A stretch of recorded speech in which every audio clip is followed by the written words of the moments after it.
avec niveau bac, on n'est pas éligible. Non, avec le niveau baccalauréat, on n'est pas éligible pour la résidence permanente au Canada.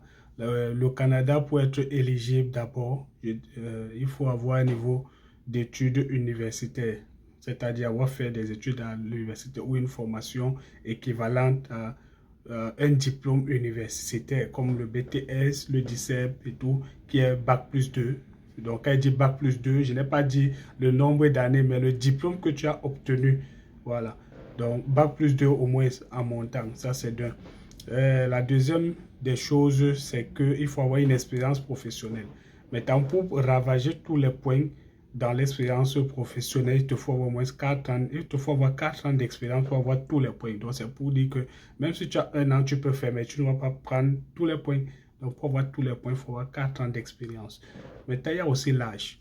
Dans l'immigration, c'est écrit qu'entre 18 et 45 ans, c'est les profils qui sont recherchés pour immigrer. Mais maintenant, de façon stratégique aussi, j'ai vu dans le document des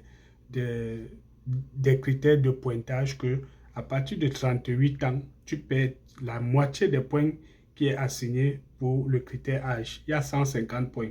J'ai vu que dès que quelqu'un est à 38 ans, il a 75 points. Il a 75 points sur 150 sur la rubrique de l'âge. Maintenant, il y a une autre chose, c'est la CNP, la classification nationale des professions. Donc, il faut aller regarder à quoi renvoie ta profession par rapport aux critères du Canada ou du Québec si tu viens au Québec.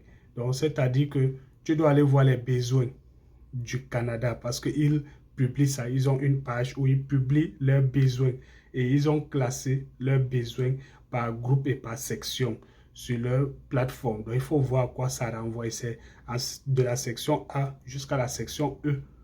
Donc, si plus tu es à la section entre A et B, tu es dans la section qui te donne beaucoup de points. Tu es dans la section qui te donne beaucoup de points. À C, tu as encore, je peux dire, à peu près la moitié des points là-bas. Maintenant, tu dois, en plus de voir la section, tu dois maintenant repérer ton groupe de profession à l'intérieur.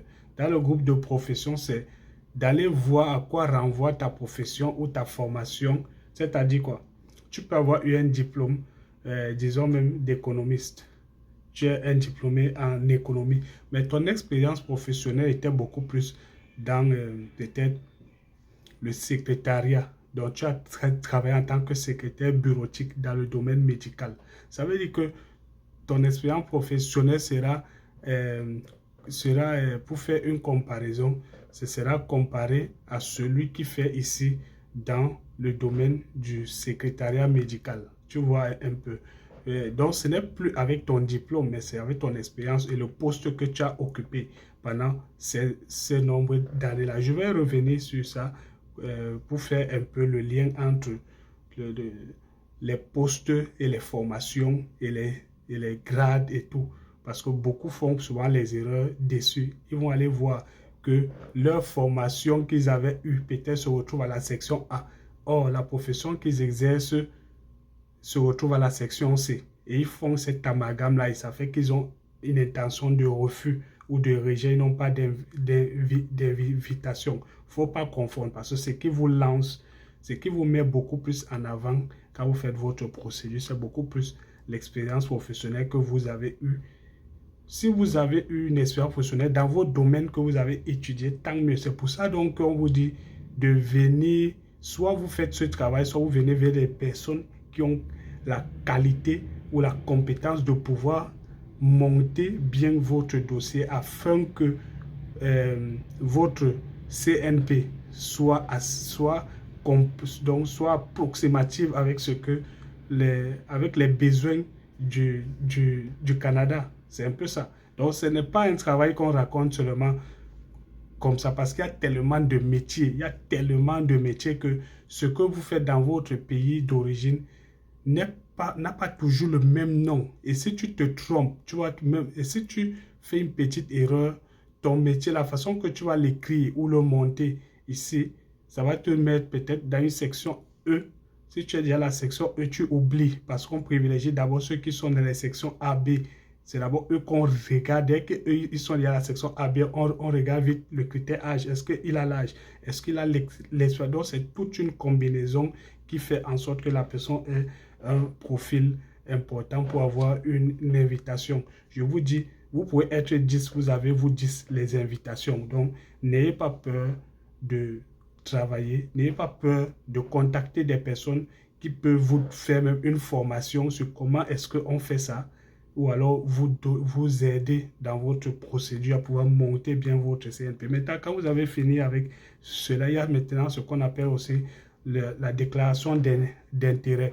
La déclaration d'intérêt ici, c'est le fait d'aller vers, le fait de voir les régions, les provinces d'abord, et ensuite les régions qui ont besoin d'une population importante. Vous voyez un peu.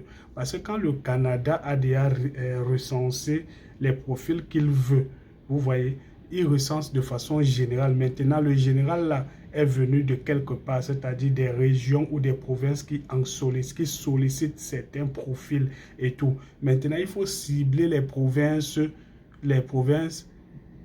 qui ne sont pas très sollicités. C'est vrai, quand on le dit, beaucoup vont aller le faire et ça fait donc que le critère sera encore tamisé. C'est pour ça que dans la déclaration, dans votre déclaration, il y a une façon de faire votre déclaration et vous pouvez en faire même pour une, deux et tout. C'est très stratégique de le faire.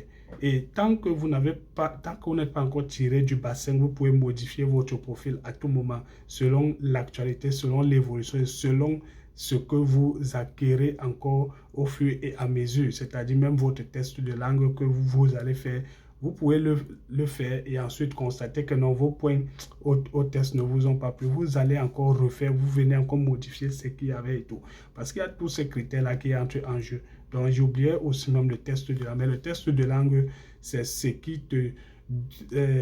tu peux le faire parce que tu as rempli les autres critères, parce que tu as déjà ces compétences-là en toi. Dans le test de langue, c'est juste pour aller compléter ton motif de demander la résidence permanente. Donc, j'espère que j'ai été un peu plus explicite à ce niveau. Sur ce, à la prochaine.